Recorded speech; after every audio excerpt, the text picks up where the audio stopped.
Growing up in Ireland was a very interesting experience for me. I grew up in Westmeath, Meath. Our house was on the border between Meath and Westmeath, between three parishes, Delvin, Ballivor and Athboy.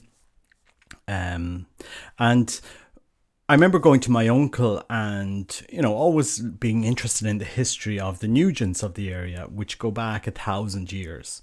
We go to the cemetery and you could see people from the 1700s, 1600s, their inscriptions on tombstones and the tales of different Nugent families around the area that would have descended from the same family, the same people that would have came from Normandy in the late over 1,000 years ago. And it was always interesting to hear stories of different Nugents, very big families. And, the story of the Nugent that was the first to write an English-Irish dictionary and taught Queen Elizabeth, the first one, to speak Gaelic. Many people don't know, but it's true. The story of a Nugent who was the real writer of William Shakespeare's literature. That's obviously conspiracy, but we used to love that story. There was a book written in the 70s called The Green Cockatrice. The story of the last abbot of the monastery of Fore in Meath, who left during the dissolution of the monasteries, a Nugent. And the story of the prince, the man that helped restore Pope Pius the Seventh back to Rome, the man that led 8,000 troops into Italy to defeat Napoleon's cousin and to restore the Pope to the Papal States, the man that became a prince, the member of the Golden Fleece, who and became a legend in Croatia. So I'm just going to hear a little bit of trivia and just put in a documentary here together about the stories that we would have heard as kids of the different Nugents from our area. Lavelle Nugent, he would have grown up 5 minutes in the car from where my father was born in Clonmorrell, and the Nugent name is all over Meath and Westmeath. The castle in Delvin, many times I remember my uncle Austin, he would talk about this was the castle that the Nugents built, that castle, Trim Castle and so forth. So I remember when Braveheart was coming out, they filmed it a lot in Trim Castle, and I used to remind people, well, that was actually owned by the Nugents at one stage. But anyway, it's interesting history. So I just thought I'd share this interesting little video about Lavelle Nugent and how he helped restore Pius VII to Rome, which I always found fascinating. A fascinating story. When I visited Vienna and Budapest for the first time, it was with the Habsburgs, so it's interesting how our families kept bumping into each other providentially. It was Michael Habsburg, his son is the ambassador to the Holy See of Hungary, and his other son Paul used to be is a legionary of Christ. We were seminarians together, so there was always there was always interesting conversations. And but I do remember telling him once about a Nugent was the commander of got the award of Marie Therese or something like that, and I suppose it's just fascinating story. Anyway, bit of trivia really, and the kids will enjoy sharing this video. God bless. Take care. Bye-bye.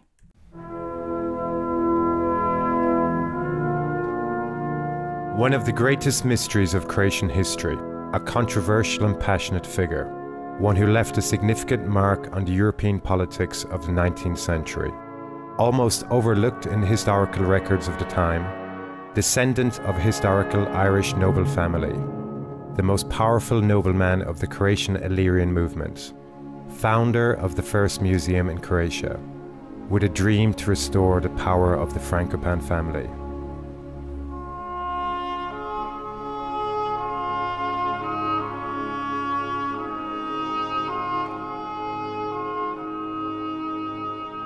Field Marshal, Knight of the Order of the Golden Fleece, commander of the military order of Maria Theresa, Roman prince. Count Lavelle Nugent of Westmeath was born in Ballinacor, Ireland, November 3rd, 1777, into an ancient Irish Catholic noble family. There are uncertainties as to the pronunciation of his surname. In Ireland and Great Britain, he's called Nugent. In Austria, Nugent. In Croatia and France, Nugent. In Croatia, he insisted on the simplified French pronunciation, highlighting the importance of his family roots, which go back as far as the year 930. That was the year when the family Nugent was mentioned for the first time in Normandy, France. They were among the noble French families aligned to William the Conqueror, who set off to England and later to Ireland. In the 12th century, they had already family ties to the English and French royalty.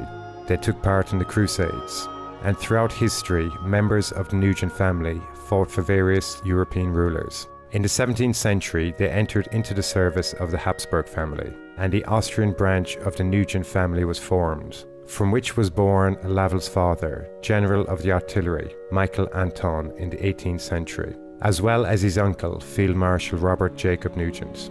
Lavelle was his uncle's protege and started his military career as a 16-year-old in the year 1793, when he entered the Habsburg military with the permission of the English king.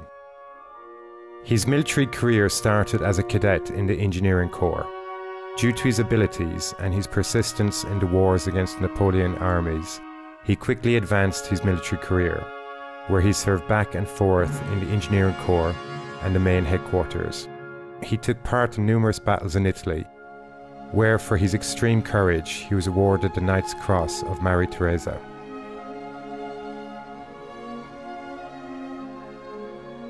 After great battles in Vienna, victory in the town of Ashburn, and defeat at Wagram, a truce was settled. And together with Count Metternich, he was appointed as a second representative in the negotiations with Napoleon. Not satisfied with the outcome, he refused to sign the peace treaty in Schönbrunn and left the Austrian army. Though while retired, he couldn't remain inactive and was involved in various diplomatic activities, such as a participation in the creation of a new anti-Napoleon coalition. Nugent's activities between 1810 and 1813 were unclear. He was in Vienna and then in the Ionic Islands, either in Malta or Sicily, in Spain and Portugal, and visited the Duke of Wellington.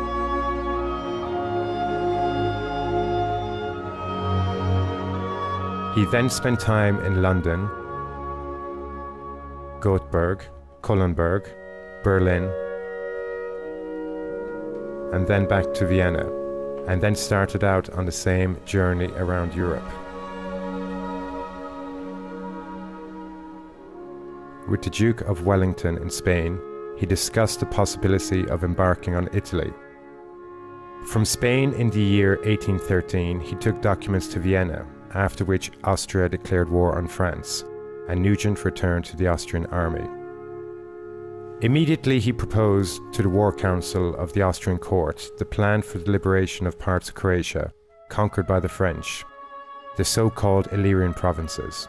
When his proposal was declined, he gathered around 1,000 soldiers on his own and crossed the border at the river Sava near Zagreb. And then, without a fight, he entered Rijeka. With a mere 50 soldiers, and with the help of the local population, he went on to liberate all of Istria. In 1815, he reinstated Pope Pius VII back to power, and as a sign of his gratitude, the Pope gave him the title of Roman Prince. Continuing his quests, he defeated the King of Naples, the ex-Marshal of Napoleon, Murat, and helped put back into power Ferdinand I of the Bourbon dynasty. With the permission of the Austrian Emperor, Ferdinand nominated him the chief commander of the Naples Royal Army. In Naples, he married the Duchess Giovanna Rari Sforza, a member of the European aristocracy. The royal Sforza family had ties to many European princes and kings, and were also distant relations to the Frankopan family on the female side. After marrying, his interest in the Frankopan family began to increase. Interested in the Roman branch, which in the 10th century took part in the elections of popes, and according to legend founded Florence, as well as the Croatian branch of the family. The first evidence of his obsession with history can be seen in the archaeological excavations that he undertook in his own lands, which he financed on his own, thus all the monuments found remained in his possession. Nugent also bought stone monuments, first in Naples, and then in Rome, and later probably in Venice, Vicenza, and maybe even Pula. In 1820 he decided to move to Croatia, where from Count Augsburg he bought the castle of Basilevo, the birthplace of Fran Christo Frankopan, and after bought the castle of Stara Sušica and Tursat. Through his correspondence with the distinguished entrepreneur Ludwig Adamich from Rijeka, who negotiated the deal, it can be seen that Nugent also wanted to buy the entire town of Vinodol, once the nucleus of the Frankopan lands, from where the family started their economic and political ascension. He continued buying Frankopan lands in Croatia, such as Stelnik, Kastel, Lović, Dugovac, and Kostel in Kranjska. Soon he was one of the biggest landowners in Croatia. In Dugovac he intended to form a seminary for the Franciscan order. According to one document, the new seminary was meant to include the whole town, but this idea was never realized, as he never got the necessary permission from Rome. As a landowner and the heir of the Frankopan family, Lavel Nugent also wanted political power. In 1840, the Mysi prince Kolovrat recommended him for the position of viceroy, but the proposal was dismissed due to the Hungarian opposition. According to the writings of Neustädter, Lavel Nugent, an old count, Roman prince and now field marshal, from the very beginning of the Illyrian movement, declared himself a supporter of the Croatian people. As a supporter of the Illyrian movement, the shrewd diplomat clearly saw all the benefits the movement could offer the imperial crown, which found itself threatened by the Hungarian kingdom and also by the growing demands of its noblemen.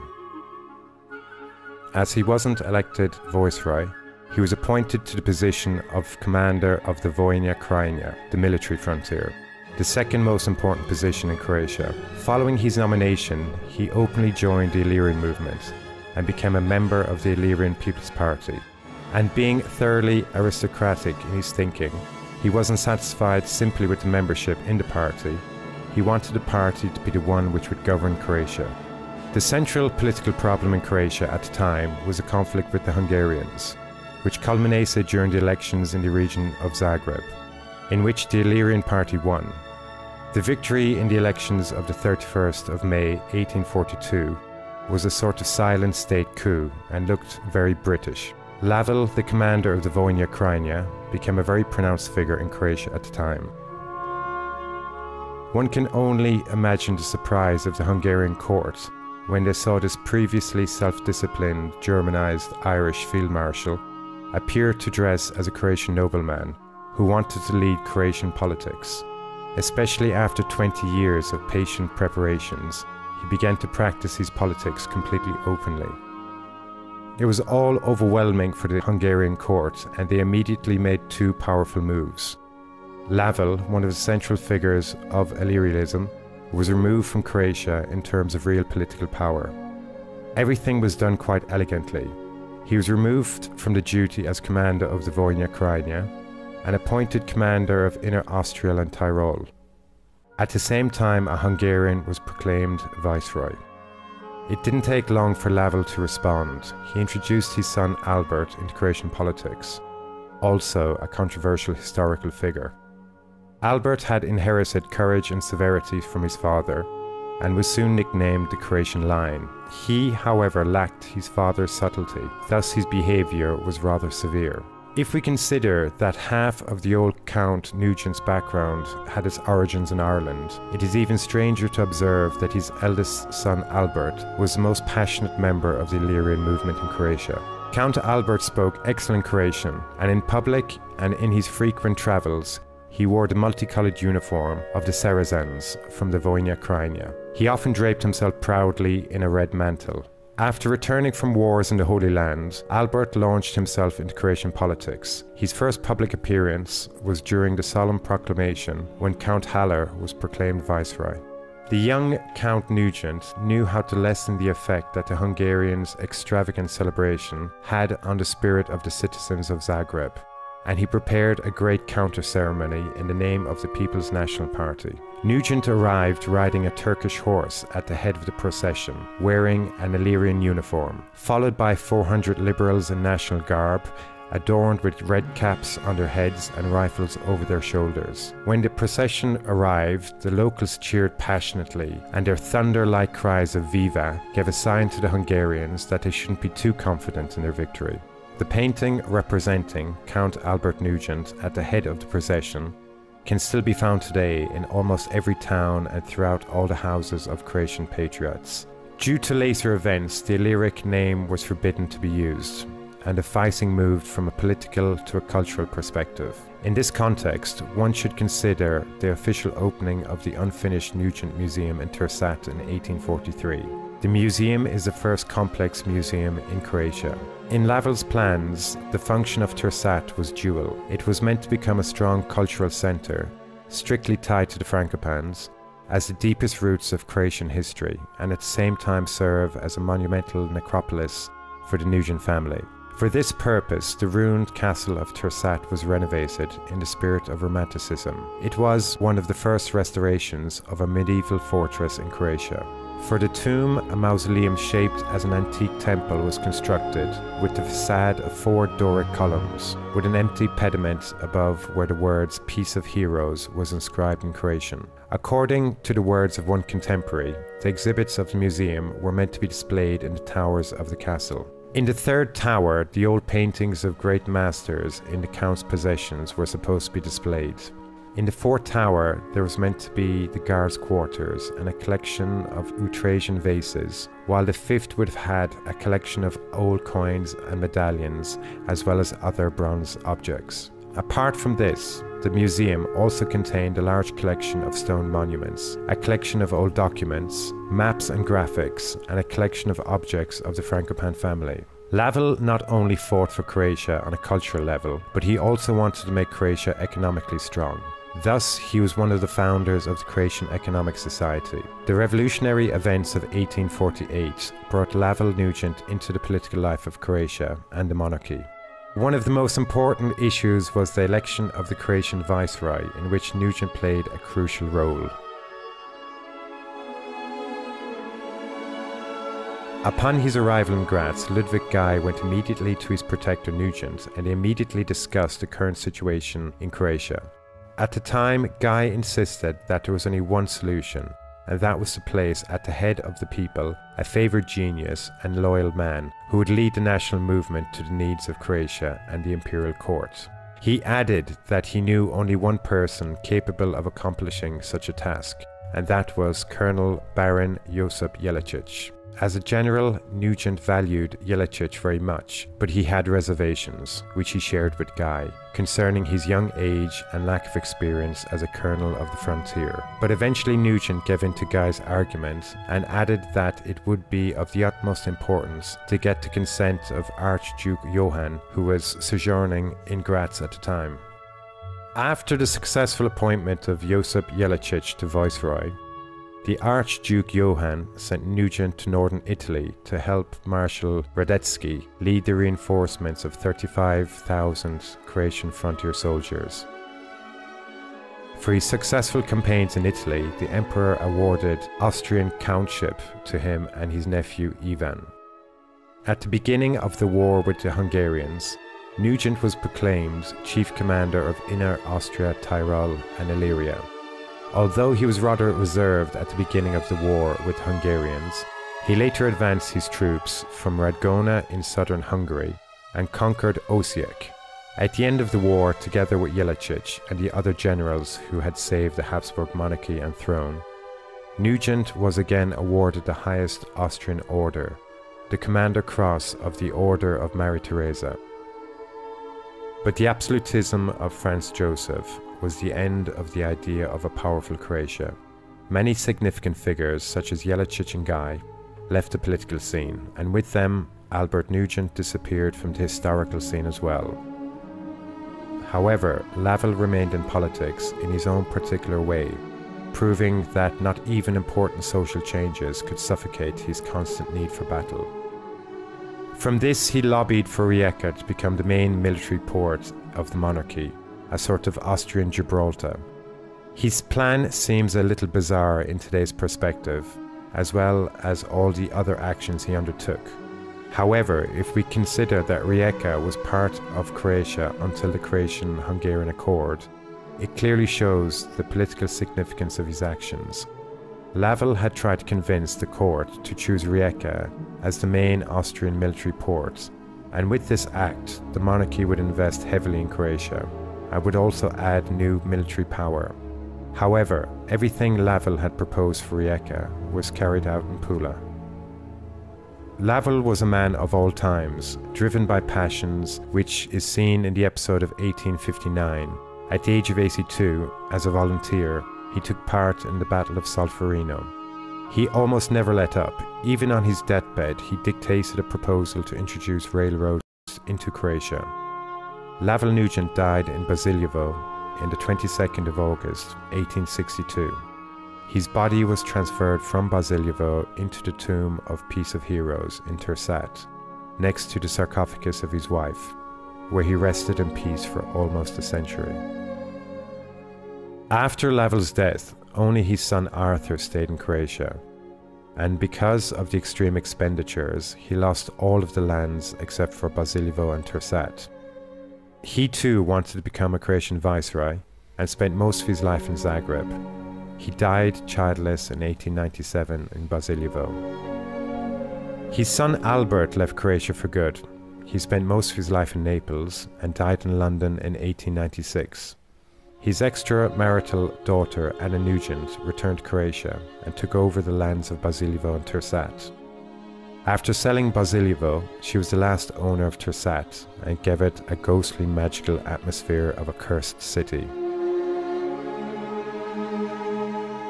Count Lavelle Nugent was one of the key figures in the creation of a Croatian nation, as we intended in modern times. He was its strongest political power and its unrealized myth. However, very few people were aware of his power. Nevertheless, today there remains enough traces from which we can recognize his greatness and power. One of those traces is a large portrait in the Croatian Historical Museum in Zagreb, in which he is presented as a Knight of the Order of the Golden Fleece. This decoration was also worn by members of the Habsburg family and only rare members of high nobility. In addition, the museum also contains a plaster bust of Lavelle Nugent, created by the famous sculptor Dominic Ferencorn. There are a few other portraits of Lavelle and a portrait of his son Albert. However, the most interesting piece is the genealogy records of the Nugent family. Composed in Dublin by an Austrian expert of coats of arms, it was commissioned by Lavelle's wife, Duchess Giovanna Roari Sforza. The leather-bound book contains 125 pages with illustrations and descriptions of the family coats of arms, 85 family branches on the female and male side, and a description of their ties to the numerous ruling houses of Europe. Not far from the museum, near the stone gate, still stands Nugent's house. On one part of the house, above the stone gate, there is a British line and a chain resting beneath the line, which in the past was placed above the upper side of the entrance of Gornji Grad, the upper town.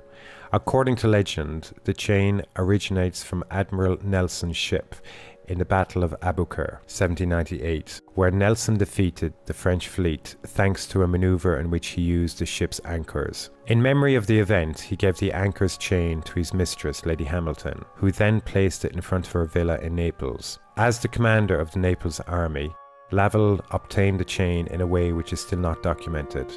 The chain is now part of the memorial fence in Zagreb. Another significant part of the collection of Count Nugent is preserved in the Archaeological Museum in Zagreb. Marshal Nugent's collection was well known all throughout Europe in his time, and a contemporary chronicle writer of the time reported that museums in Vienna and Budapest competed for acquisition of the collection. This fact proves its importance in Nugent's time. The collection contains over 1,000 antique stone monuments and a few hundred Greek vases, which are the central part of today's antique collection at the Archaeological Museum in Zagreb. Already in the year 1894, the collection represented a great acquisition. Its monuments can be grouped into several parts. One group containing cult monuments, statues of deities, etc., of which special attention is drawn to a group which was supposed to be once a group of its own, with Apollo, Dionysus, and Calliope.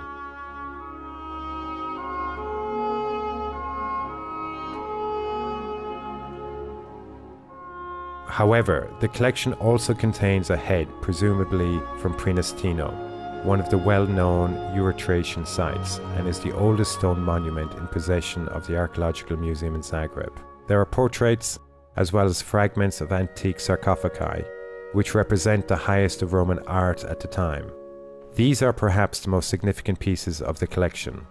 As for today's museum, of the greatest significance is a collection of Greek vases, as it represents a larger part of the entire collection, which numbers 1,500 pieces contained in the museum.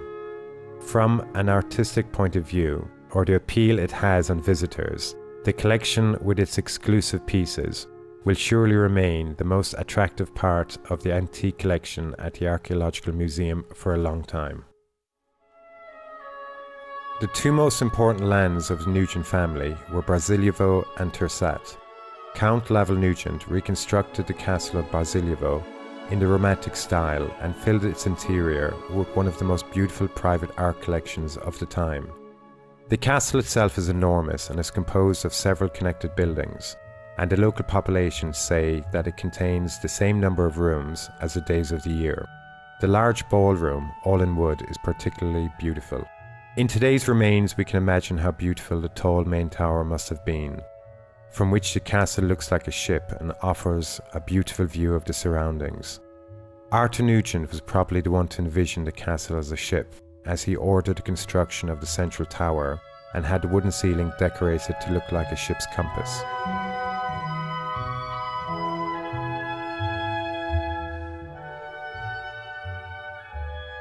The central part of the castle is a courtyard, which still contains a stone pedestal with the remains of Nugent's crest, a rooster with the body of a dragon, a work by the sculptor Furcone. Another basilisk is found on the terrace above the custodian's apartment and a court chapel. However decrepit, the castle of Brasiljevo still breathes an atmosphere of Nugent's presence, as the numerous coat of arms built into the facade testify. Tersat was the first in a series of Francopan family towns bought by Count Lavell Nugent, following his bizarre plan.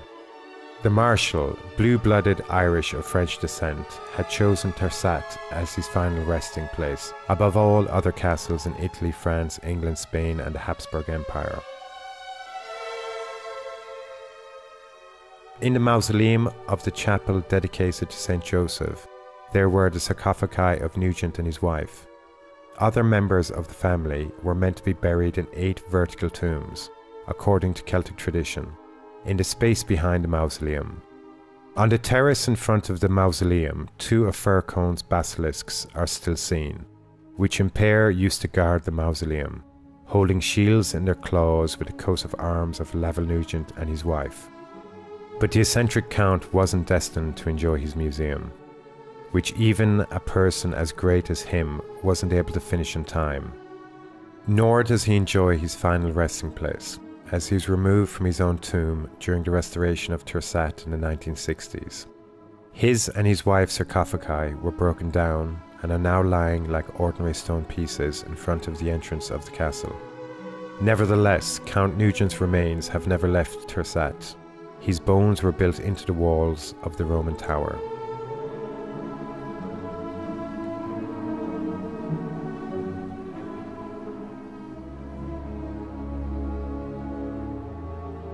Except for the pieces held in the Archaeological Museum of Zagreb, the largest part of the archaeological artifacts from the castle of Trsat have remained in Rijeka.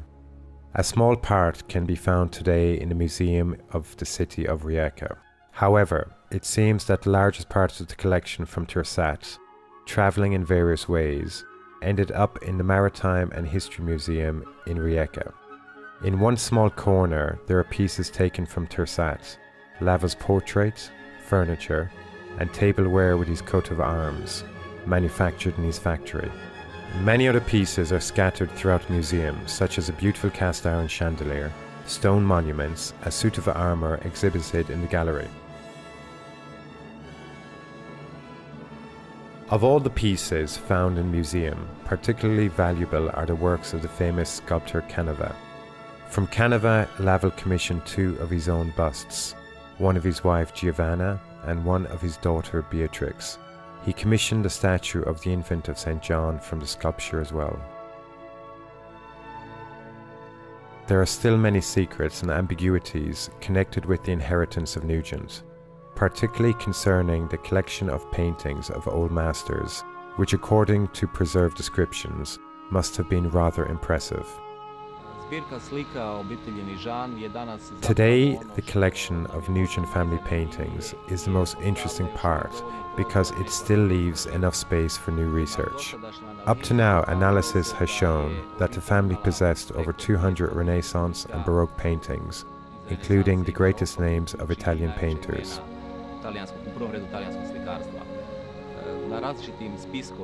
In various lists, names such as Leonardo da Vinci, Tizian, Tintoretto, Veronese are mentioned.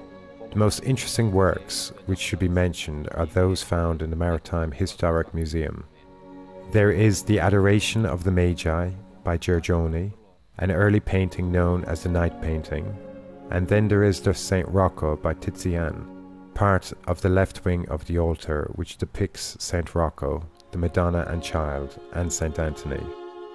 Then there is a very interesting painting by Paolo Veronese, actually a sketch for the wedding feast at Cana, one of the non-realized versions, which is darker than the one found in the Louvre. Then there is a piece by Correggio, the Madonna of the Rosary, and a small in Greco done in the style of Correggio.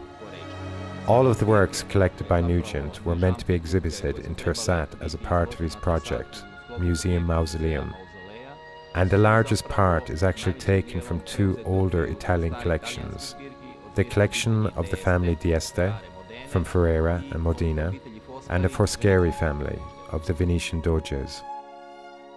The curators of the Maritime and History Museum in Rijeka do not agree on the previously mentioned assumptions as to the origins of the collection of the Old Masters, and think that they can be attributed to various families, primarily the Teuton family. They think that only some of the paintings could be attributed to Nugent's collection, which would have to be confirmed by research. However, the claim that Nugent's collection truly contained valuable works of art is confirmed by the recent discovery of two paintings by Andrea Medilic. They are two allegorical paintings which have the stamp of Nugent's coat of arms on the backside. Unfortunately, the rest of the paintings don't have this precise mark, so professional research would have to determine which and whose works they are and if they could have truly belonged to Nugent's collection. In any case, there is no sense in letting them lie in the dark and inaccessible museum depositories, just as Laval Nugent lies in the dark of Croatian history of the 19th century.